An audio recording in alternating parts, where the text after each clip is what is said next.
لبيك اللهم لبيك لبيك لا شريك لك لبيك إن الحمد والنعمة لك والملك لا شريك لك. بسم الله الرحمن الرحيم. الحمد لله والصلاة والسلام على رسول الله. ما بعد، موضوعنا اليوم هو فضل أيام عشر ذی الحجہ. آج کا موضوع ہے عشرہ ذی الحجہ کی فضیلت کا بیان.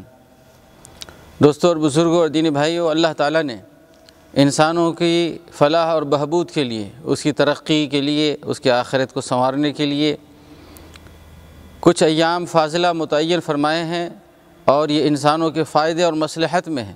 اللہ تعالیٰ نے فرمایا بعد اعوذ باللہ من الشیطان الرجیم بسم اللہ الرحمن الرحیم وَرَبُّكَ يَخْلُقُ مَا يَشَاءُ وَيَخْتَارُ، اور آپ کا رب جو چاہتا ہے پسند فرماتے ہیں اور اختیار کرتے ہیں.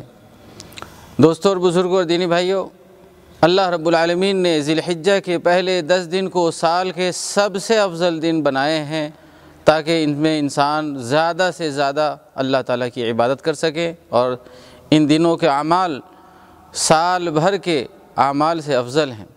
اللہ رب العالمین نے اس کی افضلیت کے پیش نظر قسم کھائی ہے سورۃ الفجر میں ان 10 دنوں کی. اللہ تعالیٰ نے فرمایا والفجر ولیال عشر، قسم ہے فجر کی اور 10 راتوں کی.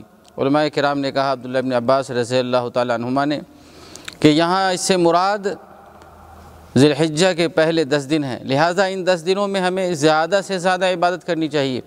اللہ کے نبی جناب محمد رسول اللہ صلی اللہ علیہ وسلم فرمایا ما من ایام العمل الصالح فیہا احب الی اللہ من هذه الایام العشر، کہ سال کے سارے دنوں سے زیادہ عمل کرنے کا ثواب ان 10 دنوں میں زیادہ ہے.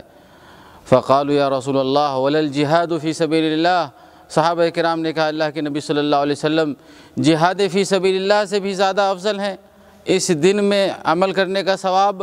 تو نبی اکرم صلی اللہ علیہ وسلم نے فرمایا ولا الجہاد فی سبیل اللہ الا رجل خرج بنفسہ ومالہ فلم یرجع من ذلک بشیء، مگر وہ مجاہد جو اللہ کی راہ میں اپنی جان اور مال کے ساتھ نکلا اور کچھ لے کر واپس نہ آیا، سب اللہ کی راہ میں قربان کر دیا. اسے بخاری نے روایت کیا ہے.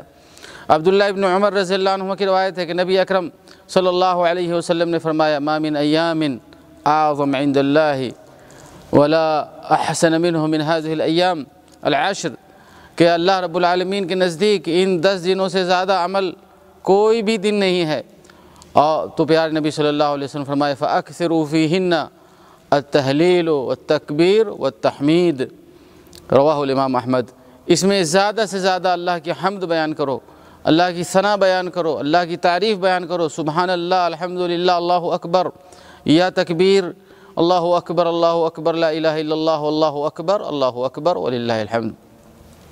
حافظ ابن حجر رحمہ اللہ نے بیان فرمایا کہ ان 10 دنوں میں عمل کرنے کا ثواب اسی لیے زیادہ ہے، اللہ تعالیٰ کی حکمت یہ ہے کہ اس میں نماز، روزہ، حج، زکوٰۃ، سارے اعمال عرفہ کا دن اس میں شامل ہو جاتا ہے جو اور دنوں میں میسر نہیں ہوتا. لہٰذا حافظ ابن رجب الحنبلی نے بیان فرمایا کہ اللہ تعالیٰ کی بڑی حکمت ہے کہ اللہ تعالیٰ نے حج زندگی میں ایک بار فرض کیا ہے، لہٰذا جو لوگ حج نہیں کرتے ہیں، مثلا کر نہیں پاتے ہیں اور ممکن بھی نہیں ہے، تو ان کو حج کا بھی ثواب مل جائے، روزے کا ثواب مل جائے.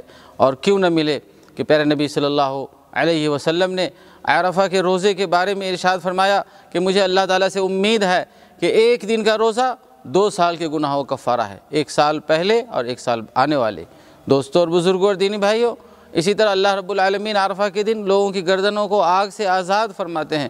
پیارے نبی صلی اللہ علیہ وسلم فرمایا ما من یوم اکثر من ان یعتق اللہ فیہ عبدا من النار من یوم عرفہ، کہ عرفہ کے دن سے زیادہ گردن آزاد اللہ تعالیٰ کسی اور دن میں نہیں کرتا. وَإِنَّهُ لَيَدْنُ ثُمَّ يُبَاهِي بِهِمُ الْمَلَائِكَةُ، اللہ تعالیٰ قریب آتے ہیں اور فرشتوں کے درمیان فخر کرتے ہیں. لہٰذا ان 10 دنوں میں زیادہ سے زیادہ اذکار پڑھیں. الا بذکر اللہ تطمئن القلوب، اللہ کے ذکر سے دلوں کو اطمینان پہنچتا ہے. تو دوستو زیادہ سے زیادہ ہمیں اللہ تعالیٰ کے اذکار، روزہ، نماز، صدقہ، خیرات اور اسی طرح دین کی باتوں کی تعلیم دینا، لوگوں کے غم اور مشکلوں میں کام آنا. دوستوں اور بزرگوں اور دینی بھائیوں، اللہ تعالیٰ سے دعا ہے کہ اللہ رب العالمین ہمیں اور آپ کو اور سارے مسلمانوں کو ان 10 دنوں میں 1 ذی الحجہ سے لے کر 10 ذی الحجہ تک، اور اس کے بعد ایام تشریق کی فضیلت اور وارد ہے، اس کا ہمیں اہتمام اور احترام کرنا چاہیے تاکہ جہاد فی سبیل اللہ جیسے عظیم عبادت کا ہمیں ثواب مل سکے اور ساری عبادتوں کا ثواب مل سکے۔ وصلی اللہ تعالی علی نبینا محمد وعلی آلہ وصحبہ وسلم تسلیما کثیرا۔